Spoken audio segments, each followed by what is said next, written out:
Mi sentite? Eccoci. Good afternoon, everyone. Thank you so much for being here today.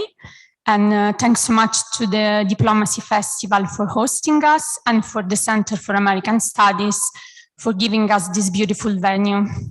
I think that the topic today is really up to date. We have very recent news from Berlin regarding the next steps in the coalition negotiations. So I think we have been quite lucky to choose this day. The topic of today's discussion will be what will happen in Europe after the new government will be formed and what are the expectations on this regard. So as we need to end very sharp at 4 p.m., I would like our speakers to be very concise and short in what they think it is interesting to talk about, so we can leave much space for Q&A and to give our audience the opportunity to interact with us. So I would like to start by giving the floor directly to my colleague Jana Puljerin from Berlin, who can give us a brief update on what is going on. Jana heads the CFR Berlin office. She's a senior policy fellow, and she recently wrote a very interesting paper on what European thinks about Germany and what are the expectations. Jana, please. Thank you, Teresa, and I hope you all can hear me well. Yeah, fantastic. So what I wanted to do is to give you a short overview of a survey that we at ECFR have conducted in 12 European member states, including Italy. We wanted, prior to the German election, know how Europeans perceive the Merkel years, what is Merkel's personal legacy, but also what is expected from Germany now and how much people do actually trust Germany. So what does Europe think should be at the agenda for the next German government? And in order to do this, I communicated with the organizers whether it was possible to share my screen, and they said it is possible and that there was sufficiently enough screen also at your end so that you see what I will be sharing. And I hope that, no, dear organizers, it's still not possible to share my screen. Can you make me a co-host so that I can share my screen and the audience can see? Because I think it makes for a much more interesting debate when we show some numbers. Okay, that is obviously not possible, so let me guide you through this then briefly. So overall, we can say that in our survey, we really find an amazing amount of trust in Europe when it comes to Germany, and a huge appreciation of Angela Merkel herself. So we had, for example, asked one question to Europeans, and that was that in an election for a potential president of Europe, a post that is a hypothetical post and doesn't exist, but if there were only two candidates, Angela Merkel and Emmanuel Macron, who would they vote for? And in all the member states that we polled, from Bulgaria to the Netherlands, in all the member states, that was an easy win, or would have been an easy win for Angela Merkel with a huge margin. So the aggregate, the European aggregate, was 41% chose Angela Merkel and 14% chose Emmanuel Macron. And as I said, in no member state was this choice even disputed or narrow. Another finding that we wanted to present is that Germany seems to be a somewhat polarizing power, where Germany is like the more people felt pro-European or identified themselves as European, and the more this European identity was important to them, the more likely they were in our survey to have a positive image of Germany. So they were more likely to vote for Merkel as a president than those that said that they did not feel very European. We also found out that there is a huge amount of trust in Germany. And interesting, and I would have loved to show you these numbers, because we asked, in which areas or do you trust Germany to lead in the European interest? And the findings we had are actually quite striking, because the number one topic where Europeans seem to trust Germany is in economic and financial issues. And this support does not only come from one area of Europe, but it's actually widespread. The biggest support came from Spain, Portugal, the Netherlands, and Hungary alike. So from different regions, Hungary not even being a member of the Eurozone. All those countries trusted Germany alike when it came to the economy. In Italy, I have to say, support was amongst the lowest in Europe, but still it was also in Italy the policy area where support was highest. The second area where Europeans tend to trust Germany a lot is when it comes to the defense of democracy and human rights. That's the other topic with only 1% a difference, where Europeans obviously seem to think that Germany is a defender of the rules-based international order, but also domestically inside the European Union is a guardian of the law. And so, and another thing which we found was very telling was that when it came to foreign policy, especially when it comes to relationship with the big powers, China and Russia, support for Germany or trust in Germany in all member states was lowest. So what we actually wrote in our policy brief is that the new government, and today we heard that the traffic light coalition has officially started its coalition talks. So it got to a stage where kind of in 2017, when the Jamaica coalition collapsed, that state was never reached. So I'm quite confident to see a new government in place in Germany by December. And so when we look at our poll and look at the future of Germany, I think it's safe to say that there is a really solid basis of trust and of appreciation of Germany's role in Europe. Germany is seen as a reliable country, a pro-European, a firmly pro-European country, and that Merkel's legacy actually can be the basis, is a rock solid basis for a new government. At the same time, we see that expectations are highest when it comes to the economy and the rule of law.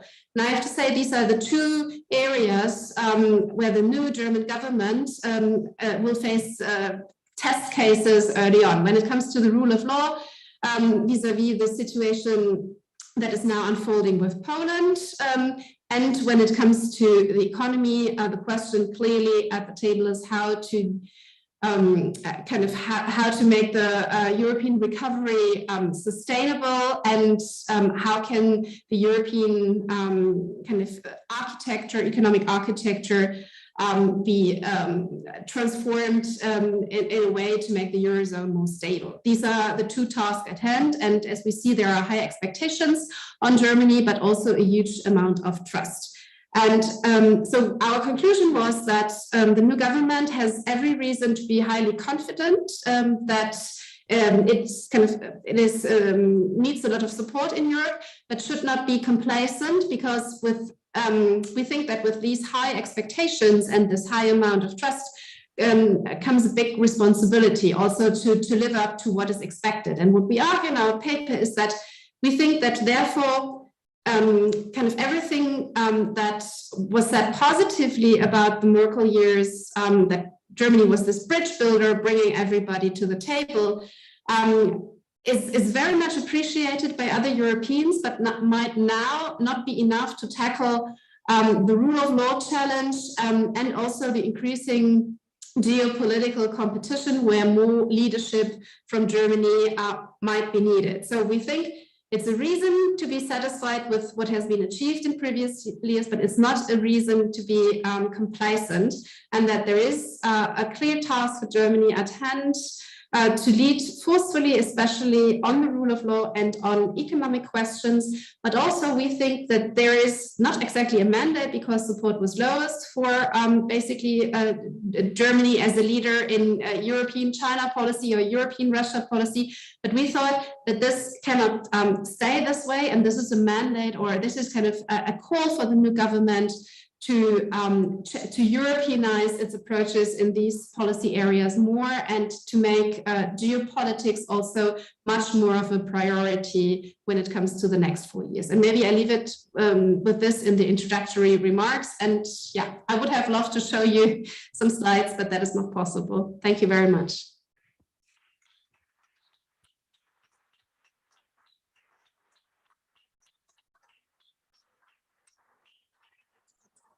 Thank you so much, Jana, for bringing in the view of European citizens with the Future of Europe conference works going on. I think this is one of the most important topic to be tackled when we discuss about Europe and the future. I would like now to give the floor to Ambassador Elbling, to give us the more institutional view. How do you see the future of Europe after the next government will be formed? And consider all your busy agenda Italy and Germany shared in the last weeks. It would be also great to have a view on how you see the future of Rome-Berlin relations, and if Italy might manage to get involved in the famous Franco-German engine. Ambasciatore, grazie. Grazie, thank you. Should I do it from here or move over there? Here, let's stay here. Okay, great. So good afternoon. It's great to be here with you. Thank you to Festival della Diplomazia and Giorgio Bartolomucci for organizing. And I think it's an important discussion at an important point in time, not only because of what is going on in Germany, but in general about because of what is going on in the world and in Europe and the world at the moment.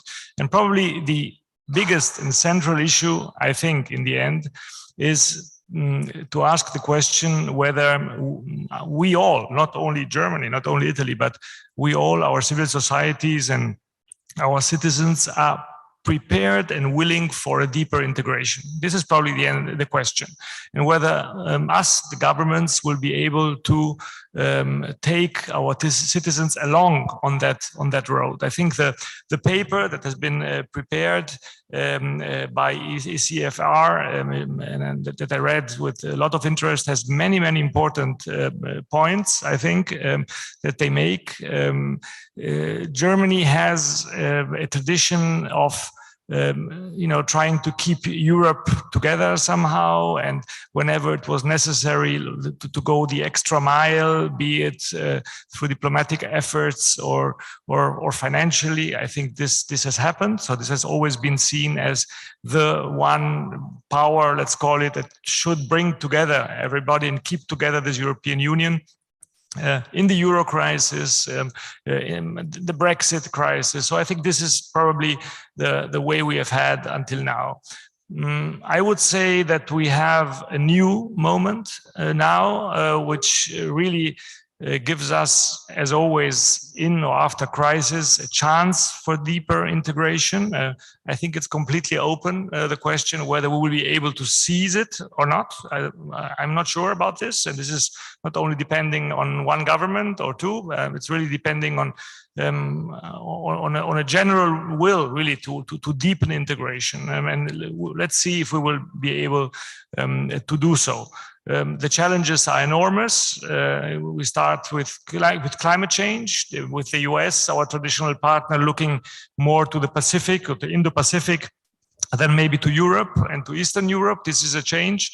We have China on our plate. So really huge topics that bring us to think about what some people call the strategic autonomy or strategic sovereignty of Europe. What does this exactly mean? This must be really, thought through in depth, because in the end, it's probably about the question, are we prepared to give up sovereignty and pass it in a stronger way towards Europe? I don't know how a new government, of course, in Germany will position itself. There will be long negotiations for a coalition agreement. I was saying before, the actual coalition agreement we have now is 170 pages, 75 pages strong. So it takes a few weeks to work on that. The good thing is that afterwards, after 3 years, they will the parties in the coalition will show each other page 23 and say, look, we agreed on this, we have to stick to that. So it's good as a basis for cooperation, but it takes some time. What we can say, I think, with strong security is that the foundation of German policy will not change. There will be a lot of continuity there.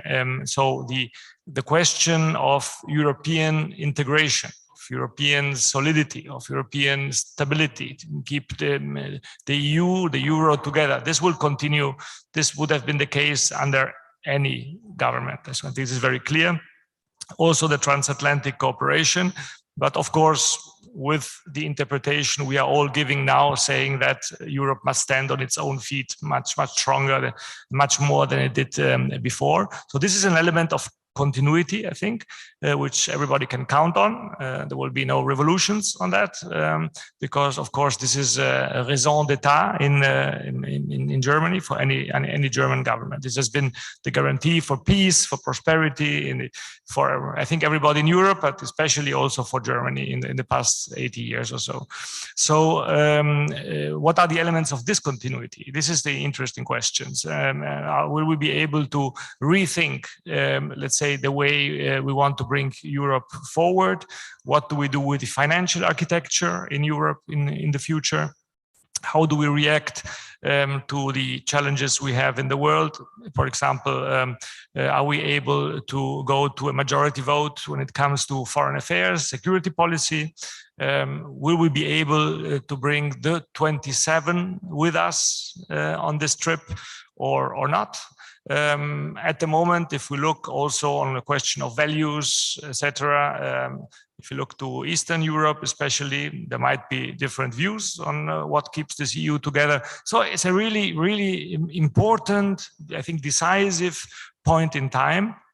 And I stop and finish saying that Italy and Germany play a really central, important role on this. And this is something we have to have very clearly in our minds.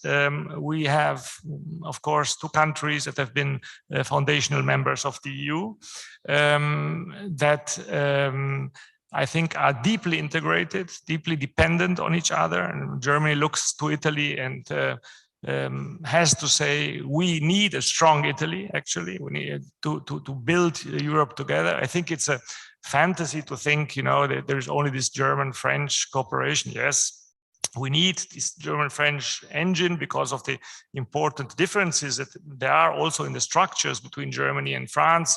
If these two countries are able to find, solutions to some problems, normally they are acceptable to most other countries too, because it's a good average, let's say, of the problems that others have and the views that others have, but it's not enough. So the triangle with Italy is essential, I think, to the building of Europe. So we need an Italy that is really proactive, maybe more proactive than it has been in the past 20 years, with own propositions, with own ideas, and remembering the fact that two other foundational members of the European community, then later European Union, France and the Netherlands, have said no to a referendum on the European Constitution in 2005.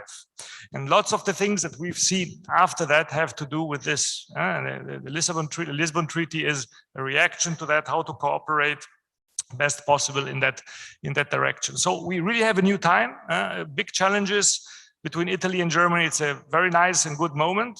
We are having lots of visits in both directions. You saw President Mattarella in Berlin. I think the two presidents met 10 times in their tenure. So it's really as close as you can be to any other country. And now it's the moment really to build together. Thank you.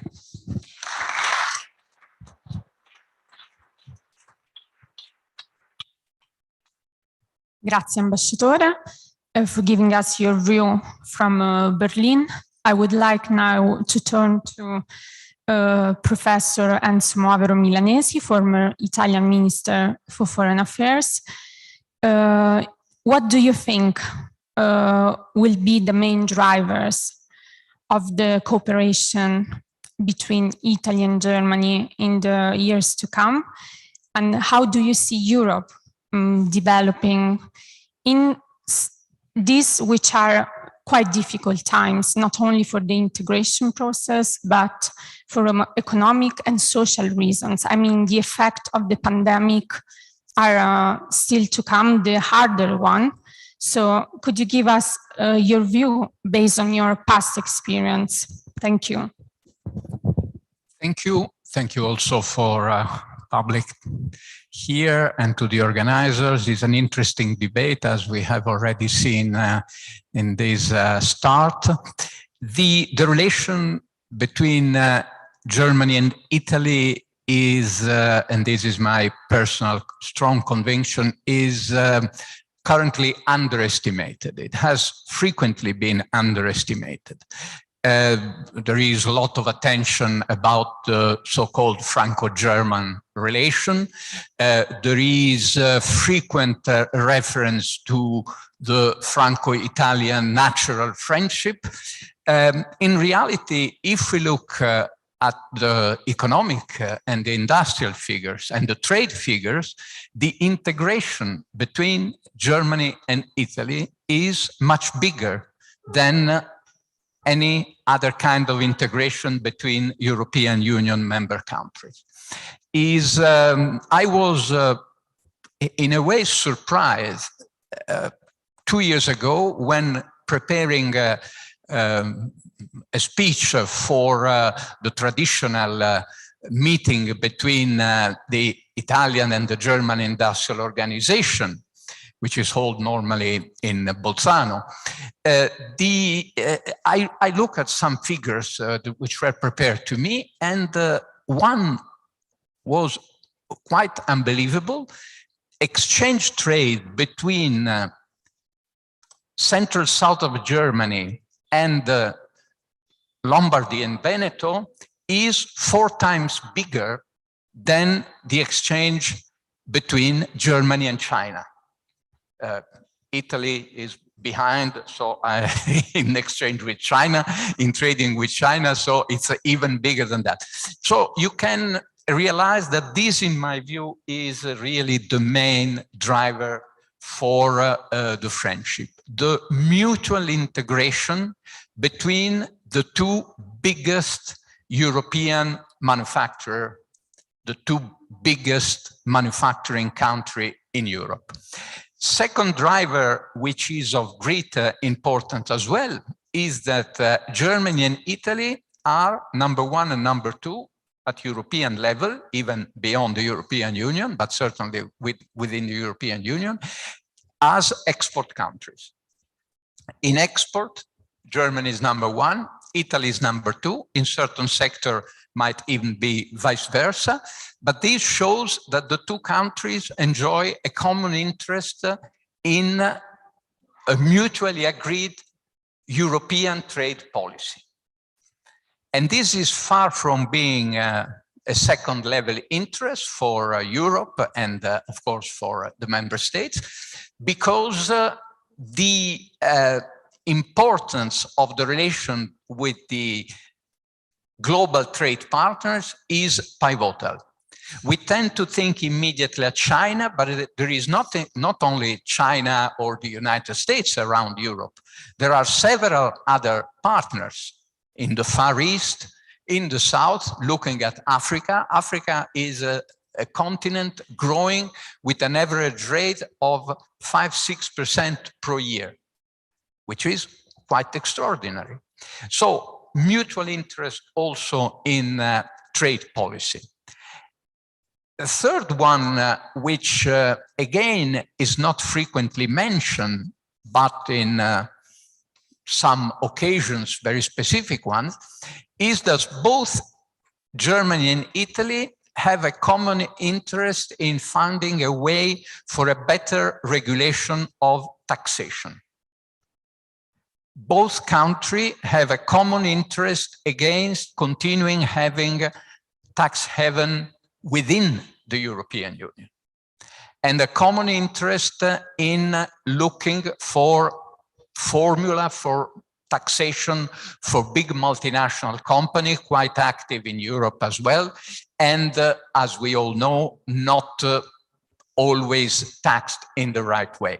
So this is another field in which Germany and Italy enjoy a common interest, also because in both countries, people answer normally to survey that they perceive the taxation, the national taxation rate, the domestic taxation rate, as very high, which is not the case always in Europe. Ambassador mentioned the foreign policy. It is indeed, to be very frank, frequently one of the most frustrating experience for a foreign affairs minister to stay hours discussing a very interesting matter, listening to colleagues explaining and telling interesting things, but at the end of the day, an inch of divergence impede a decision. It's not only a question of one or more than one countries disagreeing with other, it can happen, but normally it's just nuance of different ways to look at the same thing. So majority voting could be a solution, at least on certain matter. I must confess that I proposed that even formally in my last experience as a minister, more than once. Everybody agrees on the idea, on the principle, but then the concrete follow-up does not exist. Last point is defense policy, which is very much connected with foreign policy. Again, to be quite candid, you are not really credible in foreign policy if you have not a defense capacity. Let's call it like that, a military capacity, if we want to be more crude on the terminology. Now, national defense capacity of each European country is not enough. Common European defense capacity might be a good deterrent normally. The problem is, however, are we ready for that? And when I say ready, I refer to two sensitive elements. One is, do we want to put money into that? To spend money for defense capacity? Consider that within the NATO, no European country, but very few, reaches the 2% threshold for defense expenditure. And the second one is even more sensitive. Are we ready as a European family to see our daughter, our son, our brother, our sister, our father dying in a war? This, I think, is the big question mark on a very important issue. Thank you so much, Professor.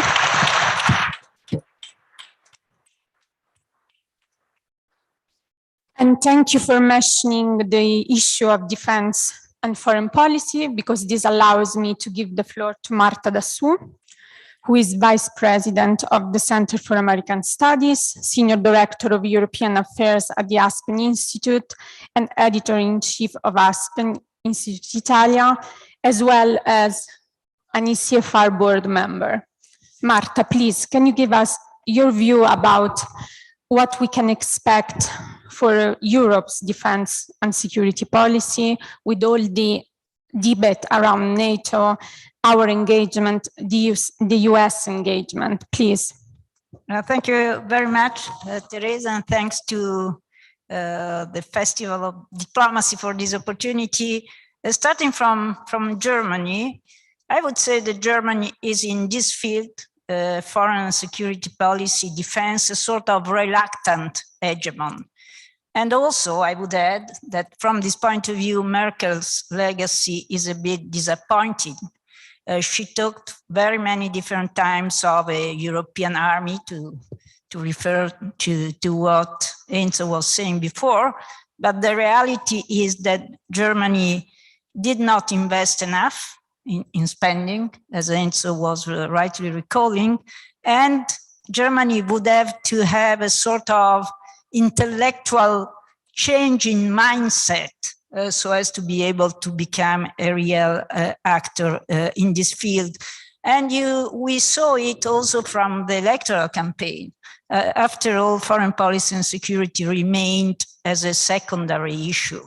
So I think that the new government coalition, whatever it is, will tend to focus most of all on internal priorities, first of all. Also because Germany, which is the strongest economy in Europe, and Enzo rightly recalled that we are part of the German value system, value chain, at least the north and northeast part of our economy. But Germany starts late, in a sense, in front of the two systemic drivers, the Green Deal and the digital transformation, that in theory would have to lead the European economic recovery. Germany has a big problem of internal investments, and that will have a very important impact at the European level, because on the one hand, you could say that this is very good. After all, we have been pressing Germany for years to invest more internally so as to rebalance the euro area as a whole. On the other hand, if Germany decides to invest much more internally, she could decide also to be tough on fiscal rules. And when our ambassador Nebling tell us, are we ready for deeper integration? I have many doubts that Germany is ready for deeper integration in the fiscal field. This is a crucial field for the future of the economic governance of the euro area. I have my doubts, I repeat. Look into energy in particular, which is one of the main drivers. What we can expect more than the rest is, in my view, a golden rule on green investments. It can be. it can be one of the solutions we have, especially if the Greens are a major part of the new governing coalition. The third point I would like to make, this is recalling what Jana was telling us at the very beginning. After all, Germany and Merkel has been accustomed to see to international relations through an economy first prism. This is not Germany alone. Italy is in the same league, but for Germany, mercantilism also declined with the crisis with Merkel. Merkelism it could be a definition of the way in which Germany is looking to international relations, economy first. This is not any longer possible, in my view, in the sense that geopolitics and economics must be combined. From this point of view, a period is over, and much of Germany's foreign policy, the future of Germany's foreign policy, will depend about this sort of intellectual challenge. Can Germany ingrain geopolitics in its economic foreign relations? China will be the ultimate test, if you wish. And my view is that the relationship between the US and Germany, which is a key relationship for transatlantic relations, will depend much more on Germany's China's policy than on the level of defense spending. On the level of defense spending, we all know we have agreed to a 2% threshold at the NATO table, but in my view, the relationship to the US will depend much more on the relationship between Germany and China. From this point of view, I don't know whether it's true or not, but the guess is that the new government coalition, in case we have a tripartite coalition with SPD, Greens, and the Liberals, could become tougher, at least in theory, on a value-oriented foreign policy, which would make the relationship with China a bit more difficult, the relationship with Turkey trickier, the relationship with Poland and Hungary more focused on the respect of the rule of law, and will change a bit the tune, if not the substance, of the relationship with Russia. On Russia in particular, the main point, as you know, in transatlantic relations is the famous Nord Stream 2, and that alludes to German dependency, which is true also in the case of Italy, on gas exports from Russia, is what we are seeing right now with this exceptional increase in gas prices. I do not have the impression that Nord Stream 2 could ever be reconsidered, especially when the project is almost finished, completed, and when Biden himself has lowered the tone on this issue. And so even if the Greens have clearly said in the past that they are against Nord Stream 2, my impression is that the project will be preserved. Last point, I agree with both of you on the qualified majority voting. That would be a step forward, except for the fact that to introduce qualified majority voting in foreign policy and even more in defense, we need consensus. And so that will not be particularly simple, even if we can use some clausole passerella in the treaties, and still it's a tricky issue.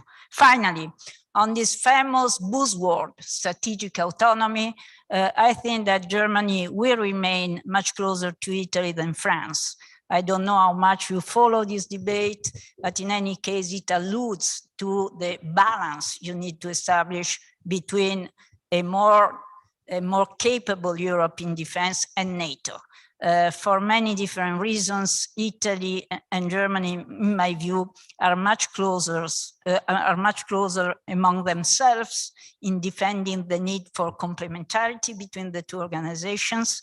France is France. I mean, she's pretending to be on another planet with nuclear capabilities, a seat in the UN Security Council, etc., etc. Still, I think that we together, Italy and Germany, will try to establish a virtuous link between the two of them.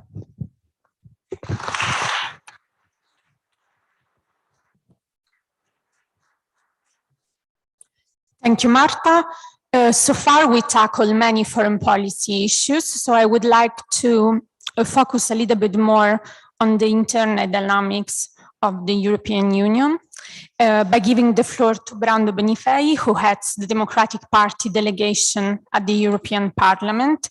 Brando, what can we expect from Germany and from Europe on a very sensitive issue, which is at the top of the agenda today, basically the rule of law and our relations with our member states, Poland and Hungary? Yes, first of all, thank you for this important occasion of exchange, Festival della Diplomazia, and thanks to all of the organizers. Well, I have to say I quite agree with one thing that was lastly said by Marta Dassù on the fact that the new government that might come up, we will see based on the negotiations, might be tougher on some principal aspects. To be honest, I have to say that it's not always been the case with the previous government, sometimes covering for delaying on decisions regarding the rule of law in Poland, regarding Poland and Hungary, that have been covering each other for a long time. So it will be interesting to see in this what happens in a few months also, because it seems that Orban might lose the elections based on the polls. So things might change in this double coverage between Hungary and Poland on the Article 7 proceedings. But then I have to say that it will be very important that Italy and Germany, as we heard, there are a lot of potential for stronger common protagonism. We heard from those who spoke before me. But also, I would say that we have a special occasion now, because on one end, Italy, after a long time of political instability, in a way that is also embedded in our institutional working, with even the simple thing that often others don't understand in other countries, when I talk with colleagues from other countries, that in Italy you have these two legislative chambers, both of them giving the trust to the government with often very different majorities, with the Senate that often has a completely different political balance than the Chamber of Deputies. This has been the history of the last 20 years of Italy, this difficulty of fine-tuning even the two legislative chambers. So now we have a moment of stability for some time, and the leading figure of Draghi that is obviously has a huge credit globally, not just European, not just at European level. And in Germany, I have to say, I need to be critical. I need to bring this perspective from the supranational institution. Italy has not been doing fully its part, I think, in terms of having international credibility, of having done some decisions that were delayed in our country. And this created some, you know, when we discuss the banking union, you need to reduce the risk before we share, because they don't, many countries still think that Italy on this crucial topic, for example, the banking system, it has not reduced the systemic risks enough before we can do the common deposit insurance, that we can do the sharing. Okay, just to give you an example where Italy was giving this lack of trust in the end by other partners, including Germany. But then Germany also, let's look honestly back in these years. In the last period, it's been crucial. And we have to recognize that the government of Merkel also, with the push from the leadership of overall the society of Germany, they decided to take this important step for the next generation EU, to decide on this de facto extra budget of the EU after a lot of discussion, but taking a bold decisions. Also, as I said, the whole of the leadership of the country, because I remember very well the letter by the German Industrial Association saying that without the recovery of northern Italy, the German chains of value would be disrupted. They were very clear and giving a message to the people, because to be frank, this is the problem we have. I see it as a parliamentarian. our peoples, the Italian people, the German people in this case, they still don't understand each other fully. They still don't understand, they still have a lot of prejudice. This is something that we are trying to bend, to amend in time. And for sure, the leaderships of the countries have put a strong step forward in this period. But let's look back. And I don't think it's a matter, and so I will answer even more clearly the question about the European dynamics. And if we look back, think of what happened with the Greek crisis. In the end, I was in North Rhine-Westphalia in those days when Hannelore Kraft was winning the North Rhine-Westphalian elections, and Merkel was at risk of losing the Bundesrat majority. What happened? It was not agreed to give the first loan to Greece in the very beginning of the crisis. This brought a huge extra cost to the Europeans and to the Germans also. Now this is recognized also by many, but also think of the migrants crisis. Germany opened the doors, the issue of Syrians, but did it play a role for real in solving the issue at European level? What did advance at European level? Is there a solution at European level now on migrant crisis? Also thanks to Germany or to Italy? I'm not sure. I don't see it. So in my view, this must be looked into, and that's why I look forward to at least some advancement by the Conference on the Future of Europe that we'll have next week, a new plenary meeting.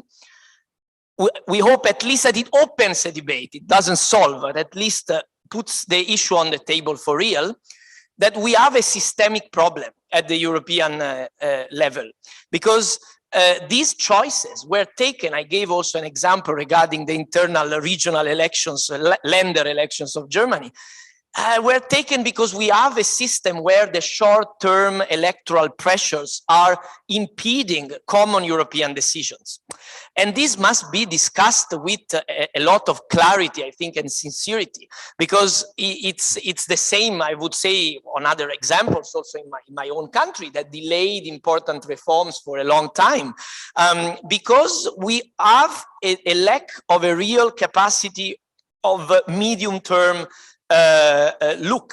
We arrived in a pandemic without emergency response capacity for pandemics by the European Union, and we had to build it during the pandemic. And this is the signal of the incapacity of the Union of today to look at the medium term in common interest. We are pressed, we are pushed by the short-termism. And this is the crucial problem of Europe that Italy and Germany should try to find solutions for. It's not easy. We need to find compromises. But the Union as it is today is based on, and I want to conclude on this, is based on a system where we have an imbalance of the institutions. We have a parliament that is elected by people with a council that has a co-legislative power. That is, in my view, just let me give this final consideration from an elected politician. It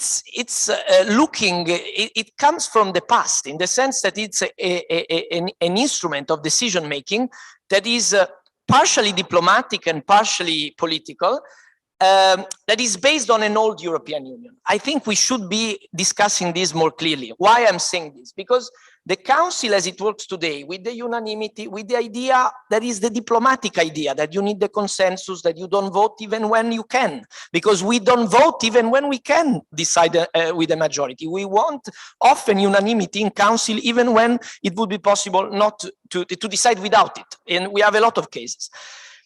This was functioning before, when the Union was smaller, and when there were less actors, less member states, and the political cohesion was higher.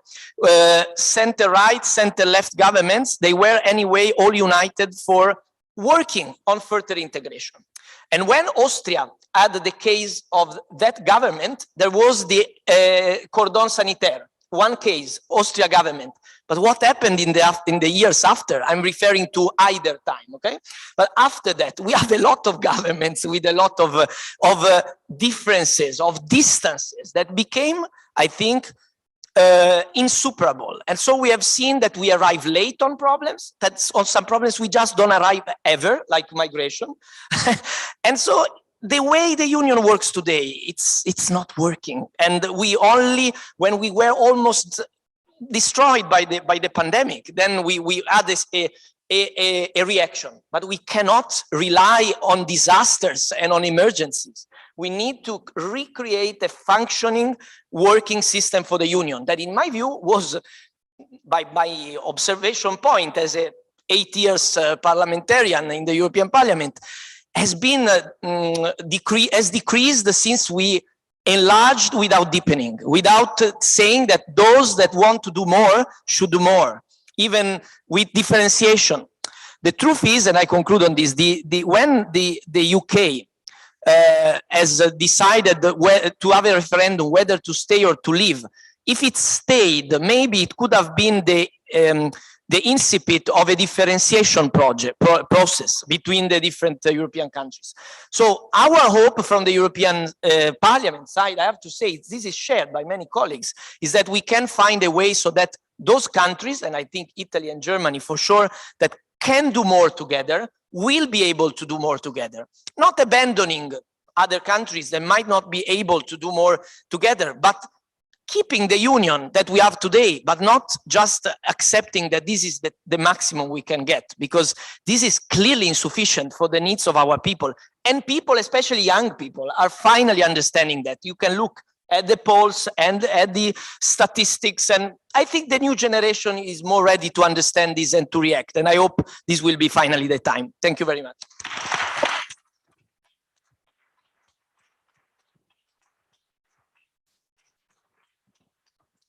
Thank you so much, Brando. Now I would like to give the floor, last but not least at all, to Nicoletta Pirozzi, who at the Istituto Affari Internazionali heads institutional relations and the Europe program. Nicoletta, just to, you have a very challenging task to give us some inspiring and ideas on the European dimension of the German elections and what it means for the internal political and institutional dynamics. Please, Nicoletta. Thanks, Teresa, and thanks to ECFR and also the Festival della Diplomazia for the invitation. I'm very happy to be here. It's always a challenge to be the last, especially after the passionate intervention by Brando. But let me give you some, maybe some additional elements on what I think will be the impact of these elections on the European dimension, both at the political institutional level and at the policy level. Well, first of all, we lost Angela Merkel. And as we all know, Angela Merkel has been a key federator within the European Union. We've seen this, first of all, for the next generation EU, a crucial step in the process of integration. But we have seen it also in other dimensions, for example, the further integration in the field of defense among the member states back in 2017. So it is clear that this figure will be very difficult to replace, and that's why people are starting to look elsewhere, notably also to Mario Draghi for a possible heir in terms of, finding the consensus within the European Council. But it is true, and on this I agree with Marta, that Angela Merkel was also hesitant in many occasions when we had to take important decisions on the economic governance of the EU or regarding the foreign policy of the European Union. So it is possible that the next Chancellor will give a new impetus to European Union policies. Even if we look at the structural elements of the German political system, this is in fact a very difficult challenge, because also the next Chancellor will have to deal with a composite coalition, this time of three parties.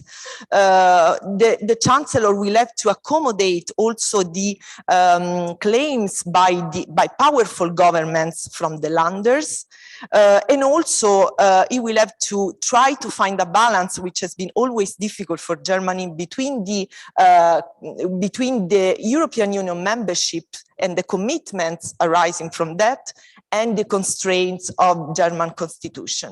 So, I mean, honestly, I don't see a big leap forward in this respect, even if some steps can be taken by Germany together with other countries in Europe.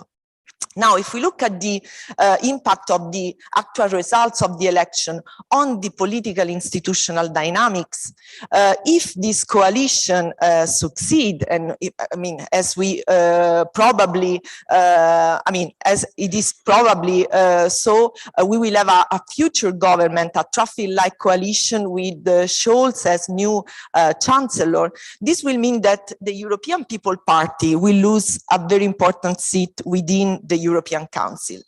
And this will make, okay, the EPP will remain still the first force represented at the European Council with 8 representatives, 7 for the Socialists and 6 for the Liberals. But this will mean that most probably the EPP will be more strict when it comes to the selection of the next president of the European Parliament, and will probably block any claims by the Socialists and Democrats to have David Sassoli reappointed for the next mandate. So this will leave us in a situation in which the Socialists and Democrats, which are the second biggest force in Europe, will not be representative at the top level of the positions of the European Union, with the notable exception of the High Representative. A figure that has shown some limitation in terms of the capacity to impact on European Union policies. But this will probably have also an impact on the work of the European Commission itself, because Ursula von der Leyen will lose a key strategic ally in the implementation of the EU strategic agenda, due to the personal and also political strong link that Ursula had with Angela Merkel. This will probably lead the European Commission closer to France. And we have seen already some indications of this. For example, when at the last State of the Union address by Ursula von der Leyen, there was the announcement of this summit on defense with France foreseen for next spring. And the fact that Ursula von der Leyen will face some opposition by the parliament and also by the socialists in Germany has also been, clear, like yesterday and today, when the German part of the Socialists and Democrats pushed the European Parliament to sue the European Commission because it is failing to act against Poland in the respect of the rule of law commitments.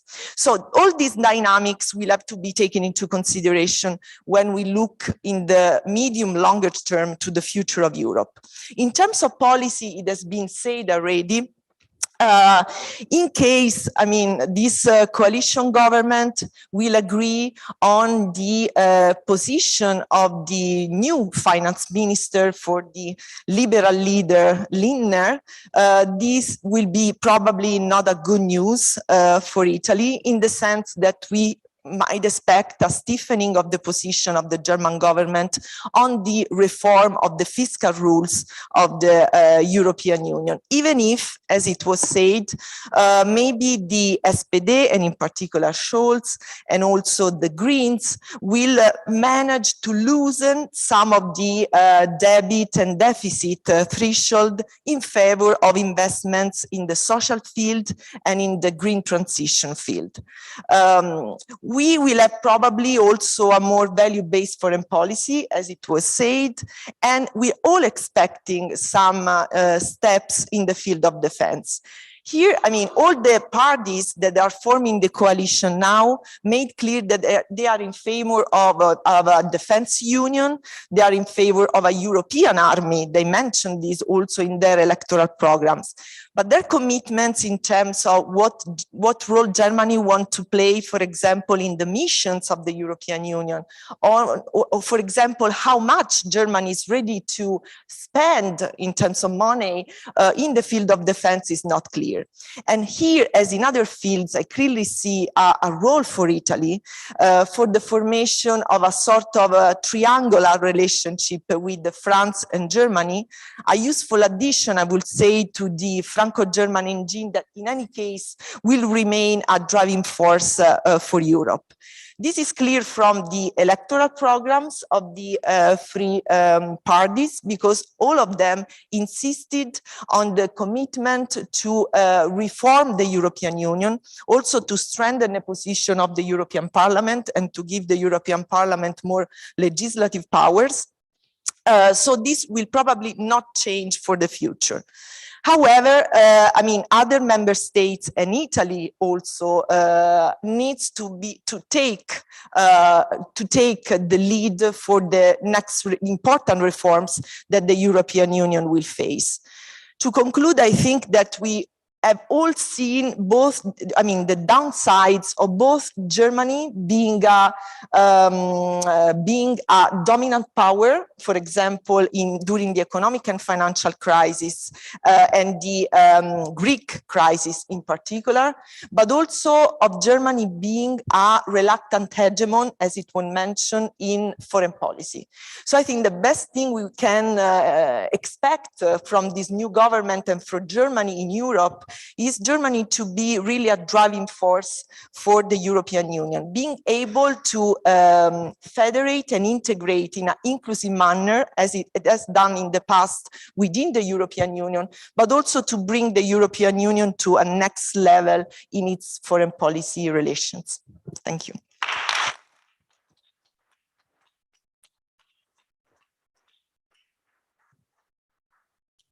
Thank you so much, Nicoletta. So before we open the floor to questions, I would like just to ask our speaker if any of you would like to react to any of the points raised, or would you prefer?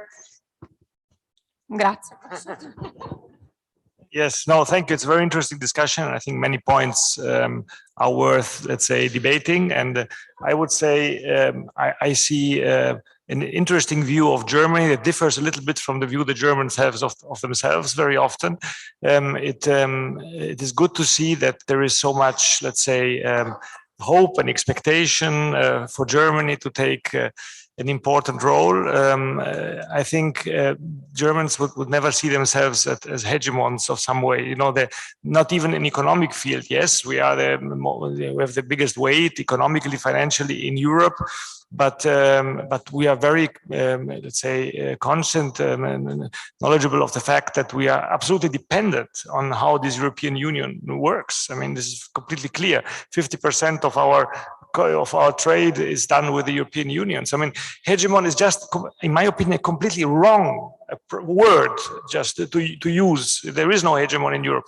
And you know that in former centuries there has been discussion about Germany being too big, you know, to be just a part of Europe and a country like the others, but too small to be a dominant part. And Germany will never be a dominant part in Europe. It's not, don't expect that from Germany. We'll not be able to do that and not willing to do that. And less so on foreign affairs.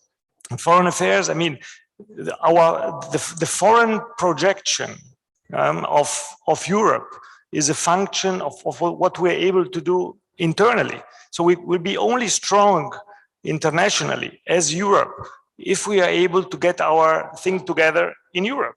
This means if we have a unified common market, then we can be a strong player on trades and negotiate with the bigger parties of the world on trade. If we are not able to take decisions in Europe in an intelligent and faster way, nobody will take us seriously. There can be a lot of talk about, you know, important parts we want to play. I mean, nobody will ask us for our phone number in Europe. So I think this is very important. And I have to come back again to this always, you know, I mean, you know, I'm half Italian, so I'm following discussions here for a long time. Always this issue about the German austerity and the chancellor and so on. Really, I mean, it's very interesting, but there is no other country in Europe where this discussion is discussed the way it is in Italy. Not even in Greece, not even in Spain. So Italy has never had a program by but never had a program. If you ask Spaniards about this, no, I'm not speaking about the word austerity. I'm speaking about the question of how the Merkel government managed the so-called Greek crisis. If you look, we all, Europe, invented a completely new system of dealing with sovereign debt crisis in Europe at that moment. The same as we did with the health crisis with the pandemic. Did the European Union, did the Commission, enter into mistakes when we decided on how to buy, the vaccines for Europe? Yes, we didn't do everything correctly at the moment. We didn't do everything correctly in the Greek crisis. But I mean, 10 years after this, still say this is a big problem. I finish by just one sentence. If Germany and others would not have been prone to also saving, not austerity, saving, we wouldn't have had the money to react to the pandemic crisis. The next generation EU would not have been possible if some countries in Europe would have been saving in the past years. It's very easy. We would not have been able to have a AAA rating in order to be able to ask for money on the markets. So, I mean, I would like this issue also, and I'm not saying that this has been said here, I'm just trying to get the context of things. So it's a completely new issue. And I would say really in the end, we must all be able to say we want a deeper integration. As long as we have different social systems in the European Union, as long as we have different fiscal systems in Europe, it will not be possible to have a kind of a transfer mechanism that works, let's say, automatically. No? Only if we have common responsibility, if we have common solidarity, but in all directions, not only responsibility and solidarity with me when I need it, but from everybody, with everybody. And this is not happening. It's not happening on migration. It's not happening on any issue.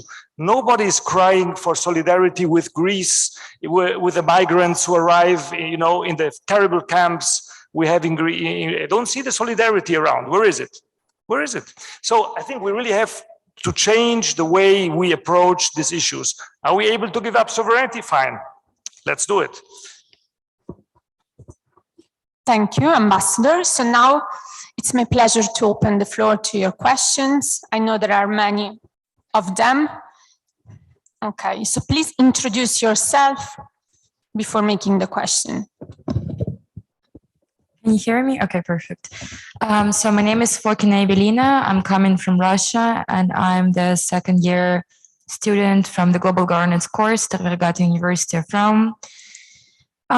So former Italian Minister of Foreign Affairs, you raised an important issue about the military defense capacity of the countries, and you mentioned two issues existing there, which are expenditure and then the war itself, the life sacrifice and death rate. And I was wondering from the perspective of, as a member of the new generation, because I've never seen war, luckily, and I had a question, to what extent it is needed?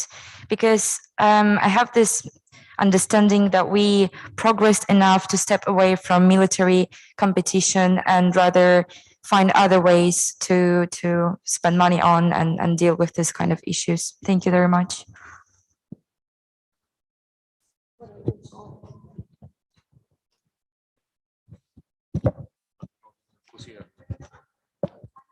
Thank you. Technical advice when asking the question, please take off your mask. It will be easier for us. Thank you. Thank you. My name is Lucrezia Vittoria Natale. I come from La Spezia, Italy. I'm a GG2. And my question is, here in Italy, many Italians think they see Germany as an enemy because they think Germany has more power inside the EU institutions. And my question is it true? And if it's not the case, how can we show this is just a myth? Thank you. Thank you. Maybe we take a third one and then we give the opportunity to our guests to answer. Who is the volunteer? Okay. Hello, my question is for Mr. Enzo Milanesi. You mentioned that there's a need for a strong defense force to have an effective foreign policy, which I agree. And you mentioned that there are two ways of doing this. One is for each European country to increase its defense spending. For example, to NATO's 2% rule, but it's not likely going to happen given the real history of military spending increase. And the other one is that for need for an European army. As you might know, there have been efforts in the past by European nations to create a prototype for a European army. One of was which I think called Franco-German Brigade in the late 1980s, and however, it didn't operate for a long enough time because the French and the Germans couldn't agree on the amount of risk it could partake. And my question is that there are 27 countries in the European Union. If two countries can't even agree on the most basic grounds for a European army, how can we expect 27 countries, which each of them has different military, foreign and defense policies and doctrines, to cooperate to create a European army? And if 27 countries can't agree on to create a European army, how can we expect a Europe without an army to have an effective foreign policy? Thank you. Thank you. So who among our speakers would like to react to this third round of questions? Minister, maybe? Sicurezza, budget spending, sicurezza e difesa, armata europea. Well, it is always a passionate debate talking about European defense capacity, European army, and so on. It's passionate because, of course, everybody realized that this is a crucial point. Everybody realized that if we take one by one, the European countries are weak on the global world scenario. However, there are really main problems which are rarely faced during this kind of discussion.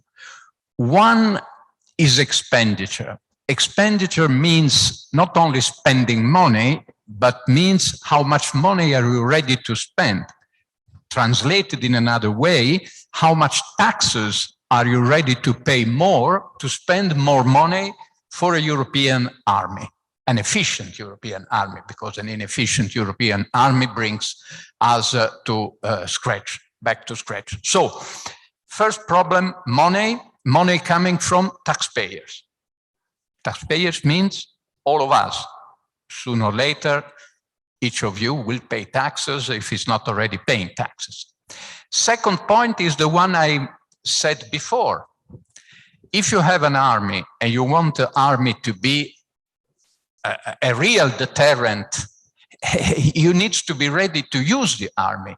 Using an army means accepting death of young people. In previous war, essentially men, nowadays also women. Are we ready to that? Are our family ready to that? And when I'm saying ready, I'm not only thinking Europe under attack on its main territory, own territory, but intervening outside.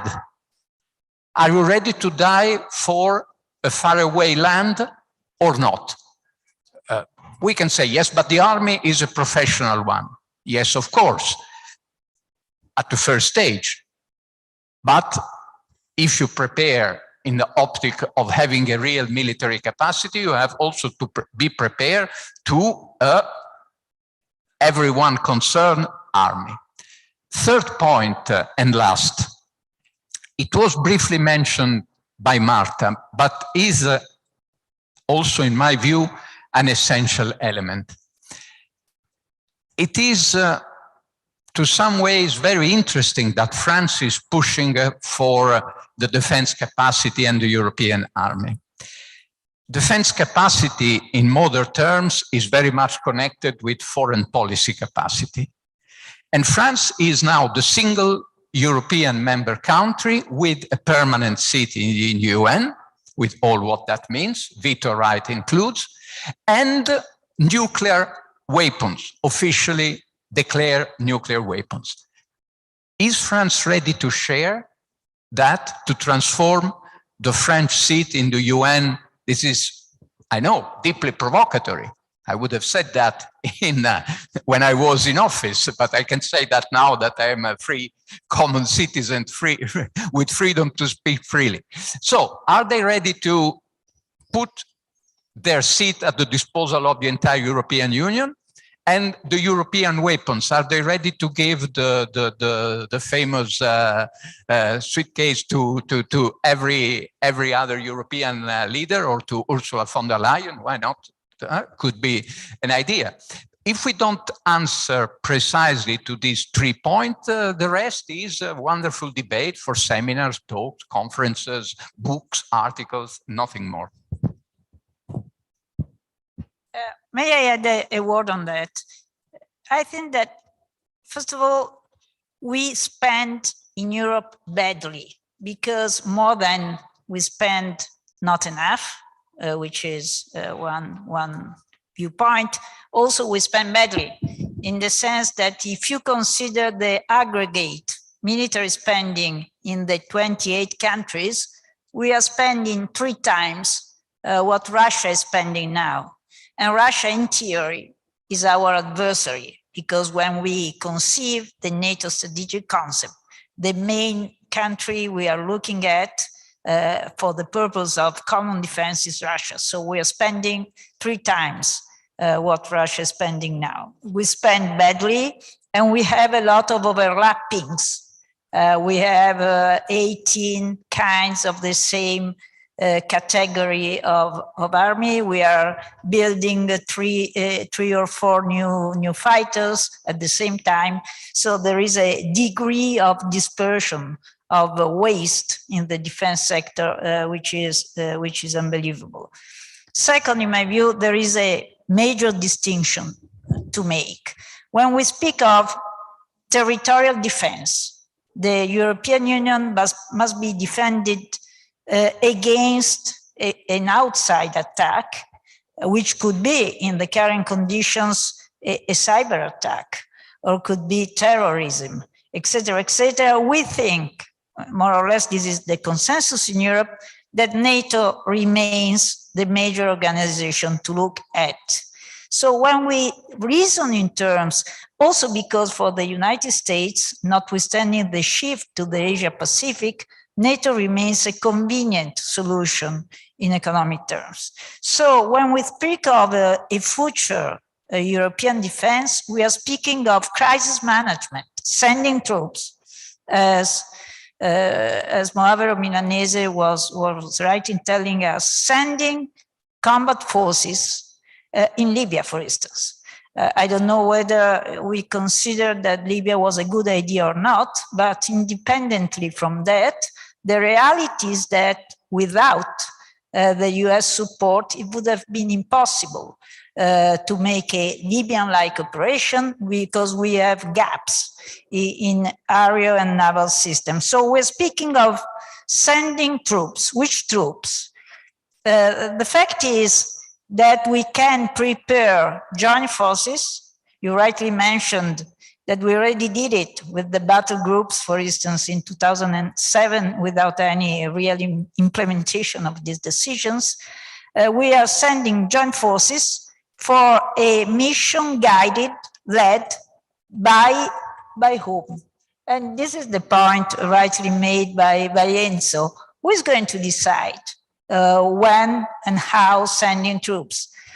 Each national parliament, someone at the European Commission, Borrell, von der Leyen.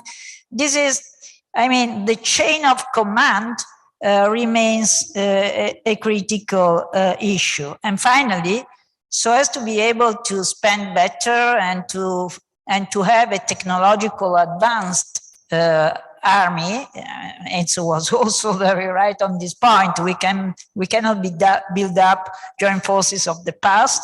We need much more industrial integration. Now, as you know, all countries have an industrial sector which is more or less fed up, no, come si dice, fed in, insomma, sustained, supported by national governments. The army is the national army is a major client for our industrial sector in the defense. So integrating industries in the defense sector will not be easy, but it will be unavoidable if we wish to have joint European forces. Thank you, Marta. Brando would like to add something. Yeah, I want to answer one of the questions, the one regarding that was asking the role and the strength of Germany in the European institutions. I give you my impression that we sometimes we have a distorted view about the role of the countries in our European dynamics. However, I would say in a positive way that I will explain in a few seconds. It's true that Germany is leading to some extent in the institutions for good reasons. I give you one that is that I envy in Germany for that. That is the strength of its democratic foundations. In the sense that the parties in Germany are real parties with internal democracy, with public funding that is defended. Olaf Scholz said clearly in a debate, in a public debate, that it was important to ask for more taxation to people that earn more than a minister. This was a cultural affirmation that was very important. A minister has such an important role in society to play that it cannot be, it should not be shameful to ask more for those that earn more than a minister. So this is, think of saying this in Italy, it's impossible. It would sound impossible to hear. And this is this democratic culture that I think it's the strength of Germany. I've been myself the guest of many of the political foundations of Germany in my political activism, and they are a real democratic strength. They are a strength for the country. But in the internal, I would just want to conclude on these two examples I want to take from my experience. Sometimes, as I said, the strength of the country comes a bit over-exaggerated, especially the case of Germany. It's based, again, I want to insist on this concept of the lack of understanding between European that we still have. And I give you examples based on, two examples based on my political experience. One is the fact, for example, how many Italians know that one of the important programs that regard youth employment funded by the European Union, the youth guarantee, that is very important in Italy to support first work experiences, is de facto completely subsidized by Germany, because those countries that have less problems with youth unemployment, like Germany, like Denmark, like Sweden, they pay in the European budget for that and they don't get anything back. So in fact, it's Germans that and Swedes and Danish that pay completely without having anything back for these programs. How many Italians know that? I don't think they know, many know. But on the other hand, I give you another, and I conclude on this, the other way around the example. Ambassador mentioned the issue of savings. But how many Germans know that it's 30 years that young people of Italy, so those that were born 30, 40 years ago, are saving all the time? They have the extra surplus, the so-called budgetary surplus to pay the debt that was created before they were born. What's their, some here are Italians, young Italians, and those that are out of here. What is their responsibility of a debt created 40 years ago? Every year, Italian taxpayers pay more than what the state spends for them. And it's the opposite in Germany. Does the Germans know that? Many don't know and think that Italy is spending, spending, spending and not saving. So I think it's very important that we build a culture of understanding, because I think that with the crisis of the pandemic, the leaderships, as I said, shown this capability finally, after many years they didn't, in my view, to look a bit in the medium term. But our people, our society still need to go down this way. Thank you. Okay.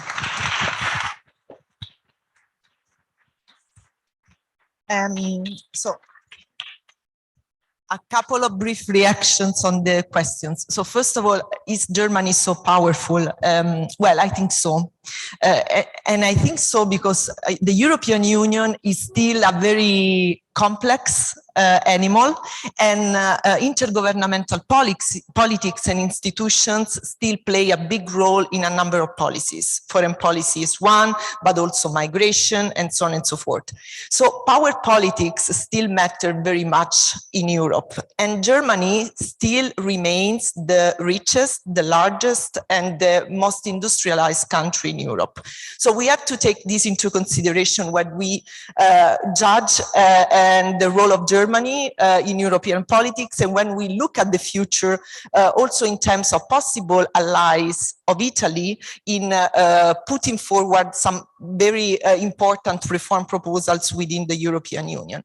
On defense, why do we need to spend money on defense instead of putting money on other relevant issues? Well, because, I mean, there is a common understanding among member states that we have to face security challenges.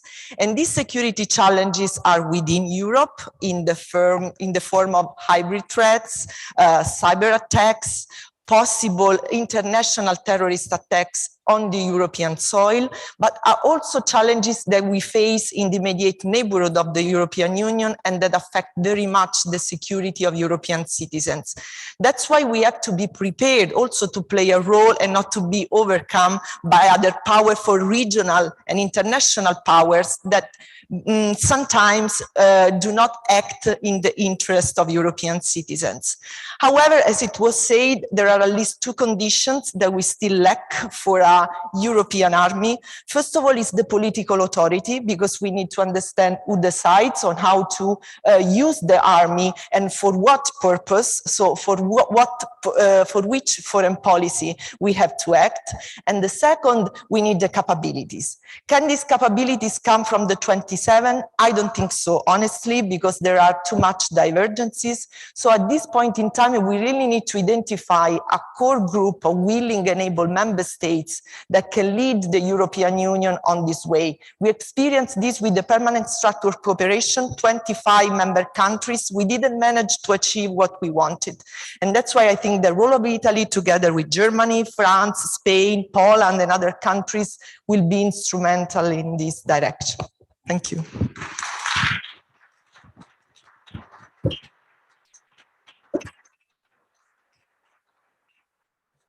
Thank you so much, Nicoletta. I think our time, unfortunately, is over. So I would like to thank again all the organizers, but above all, our speakers and our audience who always, our youngest audience who always participate with passion to these debates. And we're really looking to see you one day contributing to this debate as speakers. Have a nice weekend to all, and thanks so much again.